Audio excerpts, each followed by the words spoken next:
Hey, yo, what up? This is not a podcast. It's just my thoughts with Rob Markman, man. Shout out to everybody who subscribes to the channel, who likes, who watches, who leaves comments. Having a real good time here, man, building community. And the comments that y'all leave on other platforms. Because I see a lot of y'all go to other platforms and help spread the word about what we doing over here. So I really, really do appreciate that. But I'm going to need y'all to do me a favor.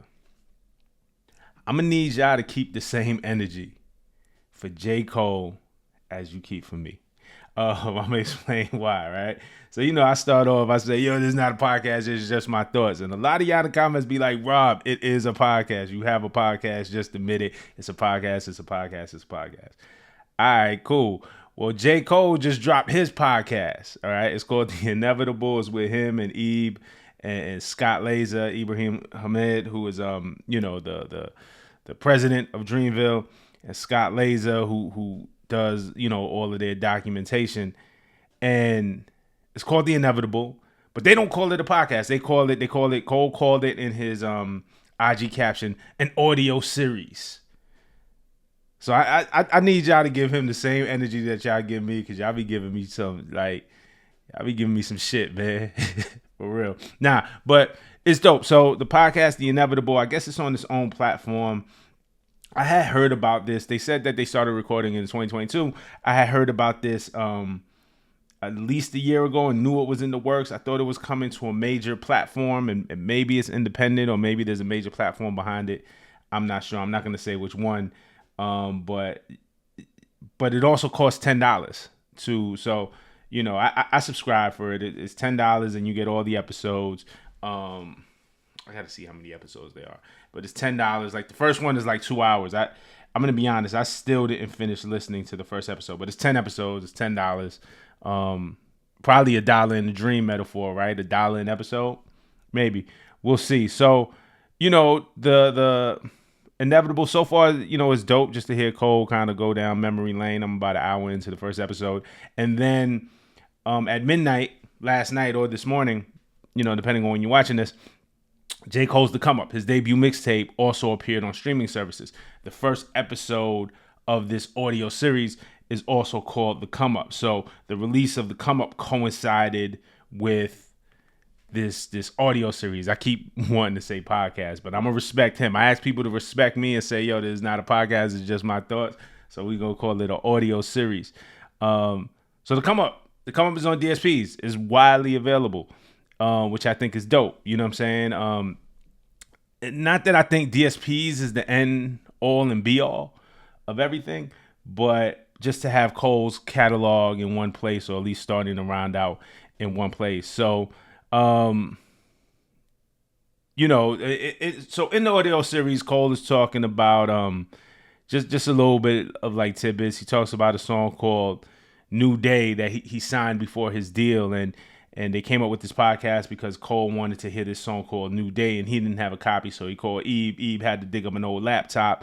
Ebe finds the old laptop, but on it there are a bunch of other songs, so it made them go down memory lane, and then they said, hey, we should document this and put it out. So that's where it happened. He talks about, rapping since he was in the 7th grade, meeting Bomb Shelter at 14 years old. That's the group that kind of helped give Cole his direction. He talks about him being 14 and going to meet them and performing at one of their shows, and they were over 20 years old, and Cole asked his mom if he could go to the studio, and she probably wasn't going to let him do it because he's 14. What are you doing hanging out with a bunch of 20-somethings? But it turned out that they lived, and their studio was like right next door to her best friend, so she let him do it. Cole talks about story writing and how he writes his records. Talked about making his first song, The Storm, which you can find on YouTube, I'm sure. And, so it's just a bunch of this like table setting for Cole's career. So, like I said, The Come Up comes out and coincides with this first episode of Cole telling his story.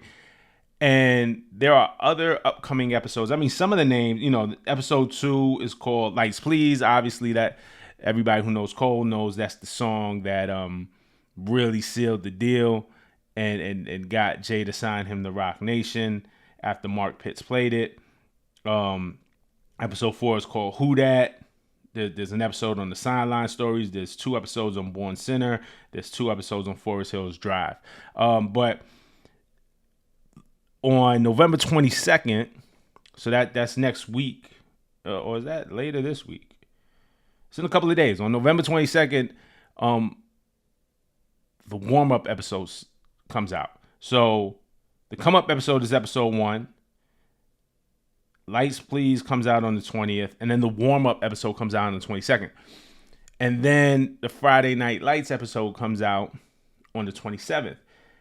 And I'm wondering that if Cole will drop the warm-up tape on DSPs at the same time that episode comes out. And are we getting the Friday Night Lights mixtape on DSPs at the same time that episode comes out? Educated guess, right? Like, it seems like it seems plausible. I don't know. I'm gonna ask around. I wonder what information I can get. But this is actually be like real monumentous if during this rollout of this audio series that we get the other Cole classic mixtapes, and again, all of his discography in one place. So going back and, I started re-listening to the Come Up mixtape this morning, and, it's just so funny how much of it sounds like prophecy, the confidence that he had. Cole talked about, especially in this first episode, about the delusion. He talked about being young, and if you're a Cole fan, you heard this story. His cousin introduced him to Master P. He calls the Master P hotline, and he thought he was going to get on because he had a music video idea for P. So he figured if he called the hotline and left a message for P about, yo, here's my music video idea, that they would use the idea, and then Cole would get on as a rapper that way. A little bit of a delusion, you know what I'm saying? But Cole, like you listen to a song like Simba, and Simba sounds like prophecy. Obviously, Simba, grown Simba, like these are staples, especially early in Cole's discography.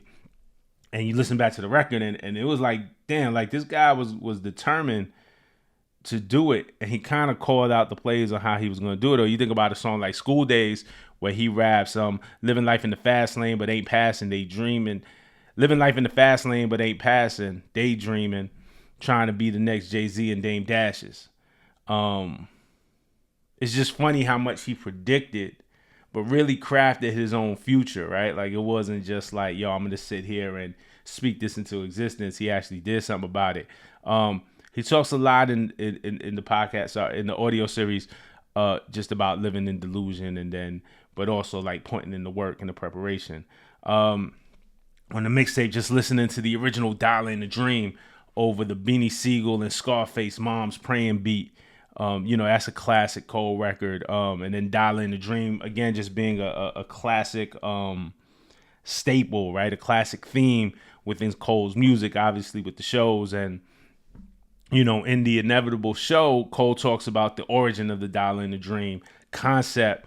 When he printed up the mixtape, he made 500 copies of the Come Up, and it cost him $500, right? So he probably went to CD Baby or something like that. I don't know where he went, but back in the early 2000s, there were a lot of services where you could press up your CDs, right? So he got 500 copies of his Come Up CD, and it cost him $500, so that's $1 CD. And what he had, and he went down to Homecoming, and what he had realized, him, Ebe, a couple of people in his team, and what Cole had realized is that everybody was charging $10 for their mixtape or $5 for their mixtape. And if you're an unknown artist and you're walking up to a stranger to ask them to pay $10 or $5, that's a lot of money to part with for somebody that you never heard of. Like, I always have this analogy, like, I became a big fan after Juicy was the single. I'm like, oh, and then Unbelievable. And I'm like, oh, okay, I'm going to spend money on this Ready to Die album because the singles are amazing. Or the first time you hear Jay-Z, or even the first time you hear Cole, it's like, oh, okay, I'm going to spend money on this album, on the Sideline Story when he releases a commercial album because I love what I heard already. You got to give out testers. So in that, he was right. You're charging people that never heard of you $10 and $5. It's a hard sell. So what Cole said, he told his team, the point is not to go down there to make money. The point was to spread the word about his music and how nice he was. So he pitched to people, here's the CD. He was telling people, here's the CD. I would give it to you for free. I would give you this CD for free, but if I give it to you for free, you're not going to value it. because you didn't pay anything for it, you're going to throw it away. So just give me $1. Give me $1. All I'm asking you is just to listen, because he figured, hey, listen, like you're not going to throw $1 away. If you spend $1 on something, you at least going to listen to track 1 to track 2 and then figure if you'll go on. So give me $1. So that was the whole origin of the dollar and the dream. So, it was dope to hear him tell that story. And the tape is pretty much how you remember it, though there are a couple of songs that aren't on the tape. Throw It Up isn't on the tape. Mighty Crazy isn't on the tape. Get It and I Do My Thing isn't on the tape. I'm assuming these are sample clearance issues. I'm not 100% sure, but I'm just assuming. Educated guesses that sample clearance issues. A lot of people comment to me, because I was part of the Wiz Khalifa Taylor All the Dice tape. I didn't have anything to do with getting that up on DSPs. I just had to. They just sent me a contract I had to sign now, because now it was commercially released. So I had to, release the permission to use my voice and all of that, which I was more than happy to do, man. It was great being a part of that. But I know I had signed a release.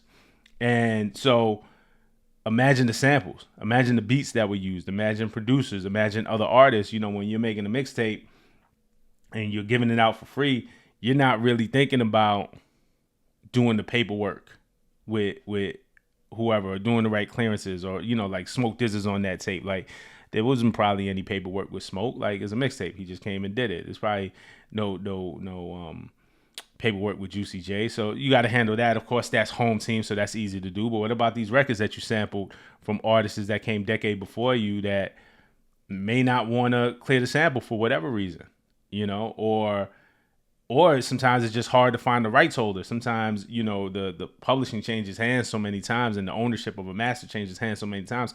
Sometimes it's hard to find the rights owner of a certain record if you have an obscure sample. So, I know that was a criticism of Taylor All the Lights when it dropped, and people were telling me, like, first of all, there's nothing I could do about it, but like, why it didn't sound the same when they remembered it. Well, like, you got to understand, like, clearing samples is really hard, especially after the fact, especially too, then artists might feel like they have leverage. Like, hey, damn, you need this more than I need it. You know what I'm saying? Or whatever. Or like, you already put the record out. This record is essential to this mixtape. You're not going to put this mixtape out without this record on it that the fans love, and they're going to jack up the sample price on you. I mean, there's a myriad of reasons why, but it is difficult to clear samples. So I'm more forgiving than most, maybe because I'm in the business. I know how hard it is to clear samples. I've tried to clear a few myself for various things. I've had people come to me and have to clear samples of things that I was in control of. So I know how hard it is. So I'm a little more forgiving when the mixtapes end up on DSPs or commercially released, and they're not like exactly as we remember it. So I know some people are going to be disappointed that a handful of songs aren't on this tape. I don't mind it as much. And he got the key ones on there. He got the Come Up on there, the Come Up song with the Grammy family beat hard. He got his First Dead Presidents on there, which again I think is a staple if you follow Cole's trajectory. That First Dead Presidents, then the Second Dead Presidents, it became a theme for him. I'm gonna be real. I was working at Scratch Magazine, so I had just gotten into the industry full time when this tape dropped in 2007. I was working at Scratch Magazine, which was a sister magazine to Double XL. It was like a junior magazine to Double XL, so I wasn't quite on the Double XL staff. I was on the Scratch Magazine staff. And then the next year in 2008 is when I started working at Double XL, and then maybe end of 2008, probably really beginning of 2009 is when I found out about Cole. So it was after the come up, but it was right before the warm up. My man Kanate Primus put me on. He used to work at Slam Magazine, which was a couple of cubicles down from me. And then my man Brian B. Miller was cool with Cole too. So I remember me and B. had a conversation. Kanate had put me on first, and then really right after, B. had was like, yo, you gotta check this dude out, J. Cole. And I'm like that. Like if three people tell me about something in a short amount of time, like, damn, all right, I gotta check it out. But I remember the first song that I heard was Royal Flush. And this was before the warm-up tape dropped. Like, it wasn't out yet, but for some reason, my man Kanate had it. He was cool with Cole. I think they went to the same barbershop or something like that. So he had the Royal Flush record. So he was like, yo, Rob, just listen to this. He sent me 2 records, but I remember Royal Flush was the first thing I heard. I think it was Royal Flush and Dead Presidents too. And I fucked with Cole from that. And then I doubled back and I listened to the Come Up before the warm up had dropped, like right leading up into the warm up. I went back and listened to the Come Up. If I'm being honest, the Come Up was dope, but the 2 records that I heard, like especially that Royal Flush record, I think Cole had made a jump. Like Cole had got better in between. Undeniably, Cole got better between the Come Up and the warm up. So like the first tracks I heard were off the warm up, and his skill level was at an elevated point. And so when I went back to listen to the Come Up, it was good. I was like, okay, like I see it, but to see where the foundation was laid, but I didn't have the same connection to that tape because I didn't hear it in real time. By the time I heard Cole, he was already better than what that first tape was. So I didn't have the same connection to the Come Up that I had to the warm up and then to Friday Night Lights because I experienced those in real time. But again, this is all ill. I just think for the legacy of Cole, for the ethos of Cole, for the story of Cole, to have all of this on DSPs widespread in one place. And I hope we get the warm-up tape in a couple of weeks. I hope we get Friday Night Lights. I think if that happens, I think there's going to be a lot of celebration of Cole on the internet and just in music in general. And then it'll be interesting to see where he goes from there. Obviously, we're still waiting for the fall off and what other project comes next. But hit me up in the comments, man. Let me know, man. Listening to the Come Up, does it hit the same for you? What's your favorite tracks off of there? Are you listening to this inevitable audio series? Let me know what's up, man. I'm gonna follow this. I'm gonna listen to the rest of this series. I'm not going to cut anything out of respect. They put their audio series behind the paywall, so I'm gonna keep it there. I see a lot of people cutting stuff up and spreading it. I'm not gonna do that because I'm gonna respect their work like I would want somebody to respect mine. But I'll tell y'all about it, like little tidbits or whatever. I'll read quotes. You know how I do and things like that. All right. Until the next time, man. Appreciate y'all immensely. Love y'all immensely. Peace.